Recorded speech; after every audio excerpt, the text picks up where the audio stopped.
to Amusement Park Road Trip. And now your hosts, Matt and Brandon. Thank you for joining us on this road trip today. My name is Matt, and I'm here with Brandon. He's here. I thought you were going to say, I'm ready to go. Oh, why would you think that? Because that's your name on Zoom. That's your new it catchphrase. Is. Well, I just didn't think I'd need to since it's on Zoom. I thought everybody would see that and just know, you know, because they can all see this. When we start making merch, Brandon's going to have a shirt. It'll just be his face, and it'll say, I'm ready to go. Mm-hmm. I'm ready to go. Why is that my catchphrase? That's a stupid catchphrase. It's not even cool. Dude, I gave you the choice. You made that catchphrase for yourself, and I gave you the choice. Like, is that what you're sticking with? You gave me the choice. Yeah, I know, but I don't know why. Like, I don't even have a catchphrase. It's not even like a zing. It's just kind of, hi, I'm ready to go. I mean, if I say it cool, it sounds a little better, but what does it even mean? You're ready to go on a road trip. What does it even mean? Oh, yeah. I'm ready to go. Oh, that's what it means. I don't even have a catchphrase, so bye now. Yeah, yours is bye now. But of all the catchphrases in the annals of history, this is the one I chose. And what are the iconic catchphrases? I'll be back. Oh, that's a pretty good one. That one's kind of lame too. I'll be back. Like, that's kind of like I'm ready to go, but maybe it's coupled with why he'll be back. I don't know. I've never seen the movie. Man, you need to watch him. So good. Come with me if you want to live. That's in the second one. The first one too. Arnold. It's not a tumor. It's not a tumor. Oh, that's not the same movie? No. It's turbo time. Man, he's got a lot of good catchphrases. Dude, Arnold's got some good catchphrases. Come with me. Oh, get to the chopper. And remember, you're my favorite customer. That's a good one. Well, should we get started with the episode? Oh, are we recording? Today, we're taking a road trip to Frontier City in Oklahoma City. We have this map of all the amusement parks, not all, a lot of the big amusement parks in the U.S. And the reason I chose this park is because there's nothing around Oklahoma City, really. It was like this big open area. And honestly, I just like the font, like the logo. So I had no idea what Frontier City was. I just picked it because the logo looked really cool, I think. And it's not even such a cool logo. It's just the font. I liked it and thought, oh, that'd be cool. So I picked it. That's why we picked it today. But I think you'll enjoy hearing about the history, Brandon. I think you and I can relate to the person who built it, which was James Burge and his business partner, Jack Williams. Burge and Williams. It's a great partnership. Yep. And they opened it in 1958. It's funny because I actually couldn't find an official date of when they opened it, just the year 1958. So that's pretty close after Disneyland opened in 1955. And that is relevant. We will get to that in a second. It's currently owned by ERP Properties, but Six Flags operates the park. So if you look at their website, it's a Six Flags website. And if you look at this map that we have, it says Frontier City, a Six Flags park. So it's this weird, it's like one of the very few. There's like one other park that's owned by, or that's run by Six Flags, but doesn't have the actual name Six Flags in the title. So one of these weird things. And there's a weird, complicated history that even bored me. So I kind of skipped it, but we'll get to that in a second as well. Didn't think that was possible. Yeah. Well, I was like, how am I going to summarize this? Never mind. I'm not going to summarize it. I'm just going to say, I'm going to summarize the summarized portion, which is a lot of things happened. That's the summary of it. A lot of things happened. Nothing of note or nothing was interesting. Yeah. It is a smaller park, not very big. There's only 28 total attractions and 5 coasters. And these 5 coasters are nothing to write home about. So we'll get into the history here. Sorry. I just need to say I love that phrase. Nothing to write home about? Yeah. That's my catchphrase. No. I think I want that to be my catchphrase. Okay. Thank you. Yeah. Moving on. The history, like I said, it started with James Burge. He was a Hollywood man, and he fell in love with Disneyland, especially Frontierland. So that's why I think you and I can relate, because we have this love and this because passion. We're Hollywood men. That too. We have this love and passion for these theme parks, and we're like, if we were millionaires, that's what we would do with our money, is try to build one. Try to build one. Like they said, try. Like we'll try to do it. Probably won't happen, but we're gonna try. You can have the money and fail. Oh yeah. Oh yeah. So that's a possibility. Strong possibility. James was a Hollywood man, but he's originally from Oklahoma City. And he returned home in 1957 to lead the planning for the Oklahoma Semi-Centennial Exposition. This seemed like a giant fair. Another centennial. Yeah. This is the third episode in a row an centennial has come up. I'm trying to think of the last one. Too many centennials. Yeah. Well, we talked about the first one. It was the bicentennial. The bicentennial. 1976. And then I thought we were going to talk about the bicentennial again, but we weren't. And now we're talking about a centennial. So lots of times this word is coming up. Just saying. The Oklahoma Semi-Centennial Exposition was a giant fair, pretty much. And so James came home to help plan this. He was put in charge with this committee, and he planned it. And then after the exposition, he purchased many of the buildings from the fair, from the Boomtown exhibit. So he really liked the Boomtown exhibit. He then joined forces with Jack Williams, who made his fortune through his chain of laundromats. What? Yeah. There you go. It was a booming business back then. Yeah, it was. James and Jack developed the park as a recreation of 1880s Western town, similar to, I'm pretty sure, Silver Dollar City is that time era as well. Which, watching some of the reviews, people are like, not in a negative way, but this is like a discounted version of Silver Dollar City. It's not as big and not as fancy, but you still get that same vibe there. But get this. That's nice. Russell Pearson was the architect responsible for building designs and general layout of the park. And you want to know where Russell ended up going after this? Silver Dollar City? F&A Cotton. He went to Silver Dollar City. F&A Cotton. So the park, Frontier City, opened in 1958 to 1 million people. The first 2 years, they kept bringing in 1 million people. But nobody really trusts this count because James based it on train tickets and didn't even try to separate duplicates, like if people wrote it more than once. And also nobody else counted, just him. So we really don't know how many people were coming through the park at the beginning. But according to James, the first few years, they were having 1 million people a year. Wow. Here we go. Here's the bummer part. Sadly, in 1981, the park was bought by I'm going to pronounce this the best I can, Tierco Group. Tierco. Tierco Group.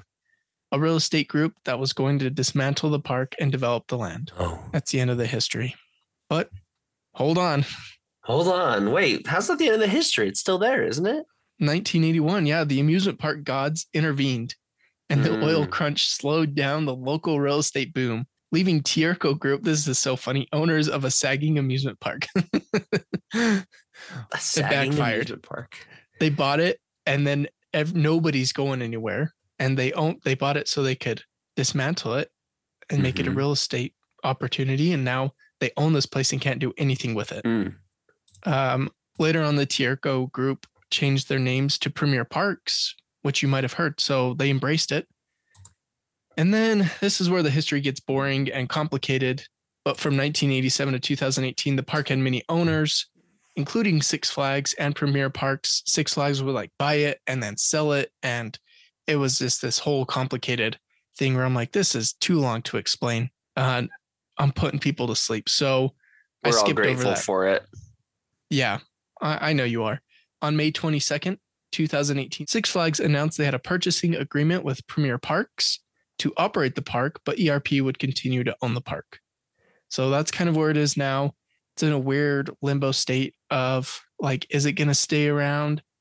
Is Six Flags going to try to pump any money into it? Or are they just waiting for it to die? I didn't find many fun facts about this park. It has a cool history of being a really well-themed. Okay, no, I'll say this. Multiple people have said this is probably the best themed Six Flags park, which not last week, 2 weeks ago, when we did Six Flags Great America, it had pretty good theming. But this park, when you enter into the park, it's pretty nice. It's really cool. It feels like an old Western town. They nailed the theming and it's stuck around. So that's the fun fact. That's all I have. That was fun. So that's the history. Let's take a walk through the park.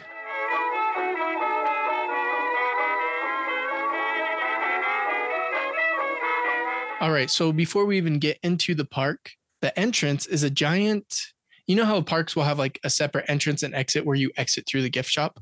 Think of a park. One of the Christmas parks we entered. What was it in New Hampshire? Santa Claus Land? Not that. You would exit through the gift shop, the one with the talking reindeer, and it had a separate entrance. But anyway, so the entrance of this park is the gift shop, but above, right when you're entering, is an animatronic buffalo head that's talking, which is pretty entertaining. That would be like my highlight of just getting into the park. I'd be way excited to see that thing up there talking. I wonder if his name's Buff. That's all we need to go for. So you enter into the gift shop, and then the weird thing is that the entrance to one of their best coasters is just like you enter in the gift shop, turn right, and then there's the entrance to this coaster. And it is called Diamondback. It has an interesting history. And almost every video I watched about this park of different people talking about it, they all said half the time this coaster is not even open. So if you see it running, you have to ride it because the majority of the time it seems like it's closed down. So this coaster, it's called Diamondback, and really interesting. I've never seen one like it before. You load onto the train, you do a little drop, you do a loop, and you go up a hill, and then you stop. So it's symmetrical. And then you launch backwards, go down the hill backwards, you go around the hill, or you go around the loop backwards, and you go back up to the loading station. And that's it. It's very interesting. People that ride it love it. It seems so simple, yet the sensation of going backwards down a hill like that and around a loop backwards is something that other coasters don't really offer. So people really like the coaster. I don't know how much longer it'll stick around. Something interesting I found on the history of the coaster, it was relocated from Six Flags Great America in 1993. And as I described it, there's only one train and one loop. But the way they had it set up at Six Flags, they had these two identical tracks that were perpendicular from each other, and the loops actually went through each other. Perpendicular. That was good word. Good job. Yeah. And that I didn't even write that word down. I just had it on the top of my head. I don't even know what perpendicular means anymore. They cross each other. Yeah, I knew that. One's going east, west, one's going north, south. Now use the word rhombus in a sentence. Rhombus. Oh, remind me of rhombus. That's a math word. Yeah. That's a shape. Perpendicular. It's a shape. Yeah. Any rhombuses in this park? I can't remember what a rhombus looks like. Me neither. Just wondering if there's any in the park, you know? I'm always looking for the rhombus. I never can find it. The interesting thing, so yeah, there were two tracks at Six Flags, but they only relocated one. So this is only half of a coaster. Very interesting. And also, when we talked about Busch Gardens a few weeks ago, we talked about it being the only interlocking loops. I think that counts as only interlocking on the same track, because when you ride that coaster, you go through both loops. The way they had it at Six Flags, there were two different tracks, but the loops did interlock. So kind of interesting history. It looks fun. Well, it looks really short and weird, but it seems like it'd be a lot of fun. So that is Diamondback. So you exit off the ride, you have to exit back through the gift shop to get into the actual park to see the theming of the park, which, of course, when you see a Western town, there's going to be a jail with a person sleeping in there. You can count on that. Do you have any memories of going to Lagoon as a little kid and there being shootouts in Pioneer Village? I sure do. Scared the living crap out of me. Yep. I did not want to see that. So I don't know if this park still does this, but part of the appeal when it first opened was that there would be shootouts throughout the park and like train robberies and that kind of thing. Those Western shenanigans. Yeah. So you feel like you're it's a really cool Western town. Again, the theming is really nice. The park may be lacking, but the theming is on point. The theming is like a rhombus. It's just a quadrilateral with both pairs of opposite sides parallel and all sides the same length. That's the best way to describe this park. A rhombus. Rhombus shape. I'm looking it up. Just a diamond, or it's a polygon. I still don't even know. It's a parallelogram. It's often called a diamond. Wait, so did you know that when I was saying diamondback? No, I didn't. Oh, I wish I would have. They should have called it rhombus back. There we go. Have you had a chance to ride rhombus back yet? Yeah, that ring that just flows off the tongue. Rhombus back. Yeah, I like it. That's a rhombus back snake right there. Watch out. That's what I think of, a diamondback snake. A rhombus back snake. Well, it's a Western theme park. There is a 200% chance that diamondback is a reference to a snake. Yep. I say that with 100%, 200% certainty, with no standard deviation. This is a math episode. And stats. We're getting into the math and the stats. Well, I'm about to squash that right now. Okay. We're moving on to Wildcat. This is a wooden roller coaster. I love the histories of these things. So this was built by National Amusement Devices for Fairyland Park in 1968, but that park closed in 1977. So they packed it up and they moved it. Actually, they packed it up and stored it and then moved it because it reopened in Frontier City April 20th, 1991, after being modified and rebuilt by the Philadelphia Toboggan Coasters. Do you know what April 20th is? The tricentennial? It's 420. Oh. Wildcat is a wooden roller coaster. You already said that. That is really slow, but it does go through the forest. So it's interesting. If you look at this park, there really aren't that many trees, but there's one area. There's a ton of trees and it's really hard to see, but there's actually a roller coaster inside of those trees. So it feels like you're going through the forest, but you get off the ride. There's no trees around really, just around this coaster. The train is really short. There's like 3 carts. It looks really weird and it moves really slow. They'll kind of just go in a straight line. There's some turns. They're just kind of linear equations. Yeah. Yep. You just keep running with that. That's a good normal distribution. Mm-hmm. You know, normal differences that refer to the probability distribution that is reflected across the mean or center of the bell curve. Man, if my history doesn't put people to sleep, you just talking in general about just math. my whole order of operations is just messing with the vibe of the podcast. Yeah, it is. Wonder what the percentage of people that will stop listening. Hi. You think it's gonna be a prime number? On July 26th. Let's just make a right angle and let's just go into something else. Okay. Well, I'm going to tell a story about Wildcat. Okay. This was an incident where I was like, I actually really like that, but it's too long for me to summarize. So I'm going to do the old copy and paste. Here we go. Here's a little story for you. On July 26, 2021, a train became stuck on Wildcat's lift hill and a park guest entered the restricted area climbing over a handrail and up the Wildcat lift with the intention of delivering water to riders stuck on the train. See, it's good intentions.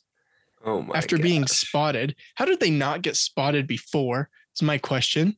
After being spotted, operators completely shut down the ride and all riders were evacuated from the train. The park guest was banned for 5 years from all Six Flags parks, with officials stating that the situation was under control and that his actions were unsafe and unwarranted, despite his only intentions. 5 years?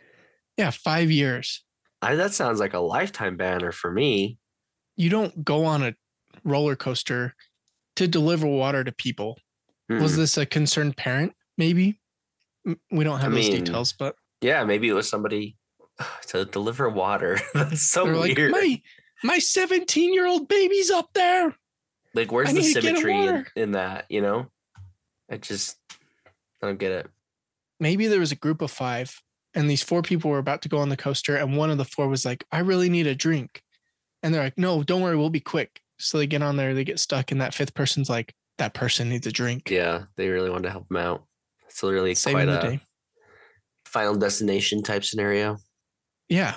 Yeah, it is. They should make a movie about that then. About this scene. Not this scene. This event. This history that happened at the park. Anyway, that's it for Wildcat. That's enough of that tangent. Yeah. Well, we use that word all the time. Yeah, I know, but it's still a math term. The next ride we're going to talk about is Silver Bullet. And Brandon, you've seen the footage. Not only does it have the slowest lift hill I've ever seen in my life. And if you're in the front row, it takes, I'm not even joking, this video we watched was 2 minutes, 14 seconds. It took 1 minute and 15 seconds to get up the lift hill and for the front car to even start gaining momentum. Yeah, it took a minute. Yeah. But Silver Bullet, does that look? It was really irrational. Really irrational. Does it look familiar? Does it look familiar? It sure does. It looks like a ride I've been on before. Yeah. But our lift hill goes much faster on the Colossus. It does. And we have double loops. It's not identical, but I was like, this looks really familiar. And the ride train looks really familiar, like identical, which makes sense because it's I like this word, Schwarzkopf coaster. Mm. There's more to it than that. There's a more specific name, but it's a Schwarzkopf coaster, which is the same as the Colossus at our theme park. I like ours better, but at our theme park, we have loops to the power of 2. Yeah, you do. But there was a guy, one of the reviews I watched, a guy actually compared it. He was like, this is very similar to Colossus at Lagoon, but to be honest, I like Silver Bullet more, even though it only has 1 loop. Why? Because of the very gentle lift hill? He said the layout was higher, so it was more thrilling and seemed faster. But didn't look faster. That's it. For Silver Bullet, that's one of their highlight coasters. We couldn't get through an episode without covering the dark ride. Quick Draw. Yes. Is it a shooter? Don't tell me it's a shooter, isn't it? It's a shooter, Brandon. Oh my gosh. I'm so it's done. A Sally Dark Ride. So done with the shooters, man. Sally Dark Ride opened 2008. I think there's another identical ride somewhere in the US, but it's not called Quick Draw. The theming of this building is cool because it looks like you're entering into a mine, or not a mine, like a mountain, I guess, but a really small mountain. It looks like you're going into a rock, I'll say. So it is a shooter game or a shooter ride, Sally Dark Ride. There was one part. So I don't think I saw 2 videos. One had this going, one did not.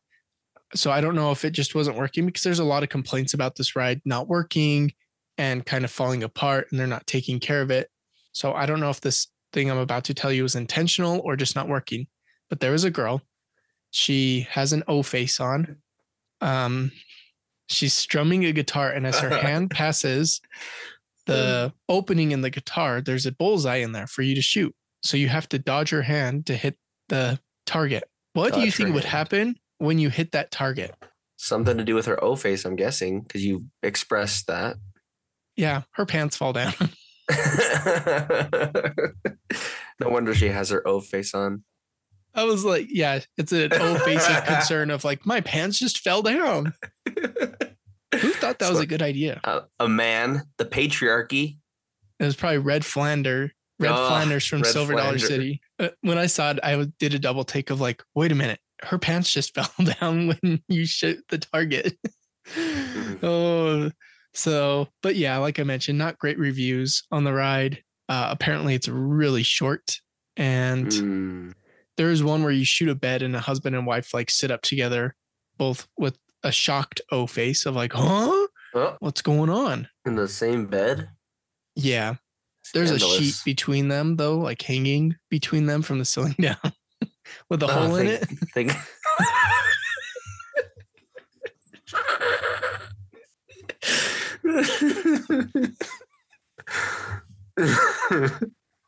Good. So that's it for Quick Draw.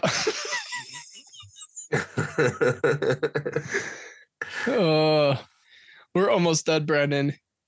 But of course, we've got to talk about the Grand Carousel. You ready for this common denominator review? I'm ready.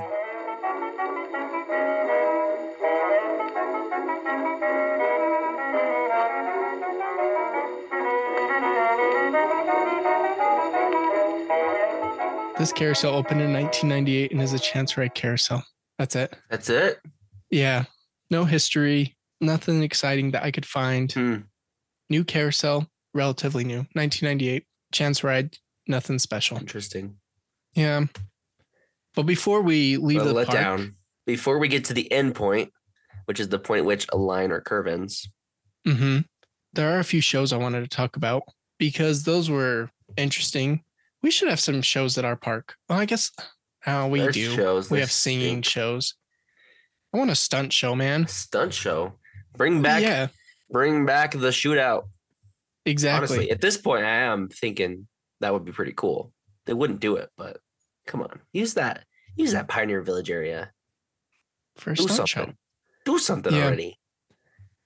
So I mentioned last week, it bothers me when the website says something and then signs say something else. On the website, it says it's the Crack Axle Canyon Demo Stunt Show. And maybe they just renamed it recently. Crack Axle Canyon Demo Stunt Show. But on the giant sign in front of the seating, the bleachers, it's the Wild West Gunfighter Stunt Show. So this is actually a pretty entertaining stunt show. You got the classic people getting shot and falling face first into the dirt and guys falling off the roofs, all the things you would expect to see. There's a giant well full of water that explodes and you get soaked in the front row, the front few rows. You get your head soaked fresh, boy. Yeah, you get your head soaked fresh, boy. So that was really cool. I wanted to point out that stunt show. I wish we had one. And then there is an indoor theater where they do Magic of the Night show. Magic of the Night. So this is big stage magic. Face. The Music of the Night. Did you know you're aware of Phantom of the Opera? Mm-hmm. Music of the Night. You know that song? Nope. So you know about Phantom of the Opera, but you don't know it. Yeah, exactly. Yeah, I know. Do-do-do, do-do-do-do. That's all I know. Yeah. That's actually not Phantom of the Opera. Oh, really? That's really funny. I thought it was. That's Toccata in Fugue. Oh. Phantom of the Opera is dun dun na na na na. Oh yeah. Okay. You're close. You're on the right track, but I was close, but yeah. Still wrong. You idiot. You're so dumb. How could you not know that? Well, guess what? Stupid. I'm gonna cut it out. What? No, the people need to know you make mistakes. Okay. The people need to know. So anyway, you didn't let me finish my point. Oh, finish your point. Yeah. Fan of the Opera. Music of the Night. It's about sex. That's all. Are you the music of the night? I don't know. Am I? So yeah, that's it. That's the park. I think we've said everything we wanted to say. Well themed. Coasters are okay. There's more obviously to the park than what we talked about, but we just highlighted a few things and the history, of course. So Brandon, if we went to this park, what one ride would you want to ride? You think I'm going to say the dark ride, don't you? No, I don't think you're going to because it's a shooter ride. I'm still going to do it anyway. Bam. You got stumped. I've been bamboozled. I want to see the girl's pants fall down. Yeah, I need to send you that clip too. I want to make her pants fall down. That's what I want. You perv. Mm-hmm. The dark ride, there's an animatronic, and the form of him talking is that he doesn't actually have a mouth that moves. He just has a mustache that moves. I'm not even joking. And it's this huge, like cartoonish mustache. That's funny. That just goes up and down. I don't know. Oh, I'd ride Diamondback. Rhombus back. There you go. There you go, buddy. Rhombus back. Yeah. Experience that sensation of going backwards through a loop. On the rhombus. Yep. Matt, we've talked a lot about math in this episode today, especially you. Mm-hmm. We haven't talked about pi. Mm-hmm. I like pi. I like that pi is used to represent the ratio of a circumference of a circle to its diameter, denoted with the Greek symbol. You know what it looks like. Mm-hmm. But rather than that pie, let's talk about real pie. There's nothing like the smell of fresh pie on a summer evening. I don't know if they have pie at this park. They should because it's Western themed. But if you love smells like that, you're going to love Magic Candle Company. And you can use our affiliate link to get something. I don't think they have any pie flavor smells, but I think they do. Do they? Okay. Philhar Magic apple pie. They focus so much on Disney. They need to have one for Knott's Berry Farm to smell like pie. So, hey, I'm at Knott's Berry Farm and I can smell that pie.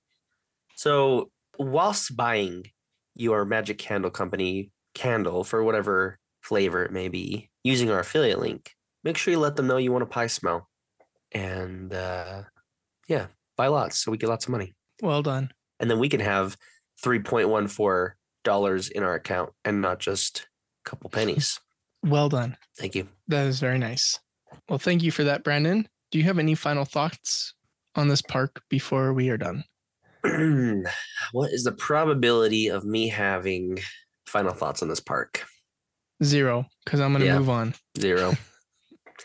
It's a nice whole number. Would you want to visit this park? It's really small. There are some variables that would make me want to visit this park, but I don't know. You don't know. That's okay. You can end it there. I just can't subtract. I just can't find anything I can't find anything that'll equal me going to this park. That's the problem. Okay. If I was near the Pentagon, probably not, because it's still not very close to this park. But maybe if I was close to the Pentagon, it'd be higher probability. Are you done? Yeah. Okay. Boy, I'm speechless. It'd be cool to see this park, the theming of the park, and the stunt shows. I wouldn't go necessarily for the rides. Yeah. At least they got the stunt shows. Yeah. If that wasn't part of the difference between our park and this park. If the stunt shows weren't part of the equation, I probably wouldn't go. Oh, hey, look at you, Mr. Math Boy. The real important question, does it have a waterfall in the park? I'm not sure if I saw like a full-on waterfall, but there is running water throughout the park, like a mining town, like running through the rocks and stuff, part of the theming. So I'm going to count that. Yeah, I don't know. I don't recall seeing a vertical distribution of water. All right. For the sake of our listeners, I'm just going to end this episode. We have no final thoughts. That is it. Thank you for listening. If you want to see YouTube shorts every day about fun facts on some of the rides that we cover, check out our YouTube channel, Amusement Park Road Trip. We're still really small, so it's kind of hard to find, but scroll and you'll see our picture. And if you have any comments about this park or where we should visit next, email us at amusementparkroadtrip@gmail.com. You might even learn some math along the way. Possibly. It's irrational, but it could happen. Okay. Well, I don't know if I'm going to take you on the road trip next week. Okay. There are many variables. That makes me feel very negative, like a negative number. Okay. All right. Well, that's it for this week.